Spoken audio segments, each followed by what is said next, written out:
എന്നെ കുറിച്ച് അവളോട് പറയണ്ടല്ലോ, നിനക്ക് ഓർമ്മയുണ്ടല്ലോ. ഉണ്ട് തമ്പുരാനെ. എന്നൊന്ന് പറഞ്ഞേ. ഈ മണ്ട ശിരോമണി. ഓ അതല്ല, ഇവിടുത്തെ മണ്ട ശിരോമണികൾക്കിടയിൽ സംസ്കൃതത്തിൽ അപാര പാണ്ഡിത്യമുള്ള സംസ്കാര സമ്പന്നനും നിഷ്കളങ്കനുമാണ് ഈ തമ്പുരാൻ. ഓക്കെ ഓക്കെ ഓക്കെ, എന്നാ വാ, അവളെ തറയി. ക്ഷേത്ര ദർശനത്തിന് പോവുകയാവും അല്ലേ? എന്നെ തീരെ മനസ്സിലെന്നുണ്ടാവില്ലേ?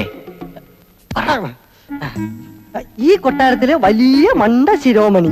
സംസ്കാരത്തിൽ പാര, പാണ്ഡി, പാണ്ഡിത്യത്തിൽ സംസ്കാര ശൂന്യൻ. എന്നെ കൊണ്ടൊന്നും പറയാൻ പറ്റൂല. നമ്മുടെ പള്ളിക്കെട്ടിനെ കുറിച്ച് ഒരു സംസാരമൊക്കെ ഉണ്ടേ, അതിനൊരു ഇൻട്രൊഡക്ഷൻ ആയിക്കോട്ടെ എന്ന് കരുതി. വായിക്കാൻ ഇഷ്ടമായോ? ഇല്ല. എന്തേ? എനിക്ക് ഇവ കുരങ്ങന്മാരെ പണ്ട് ഇഷ്ടമല്ല.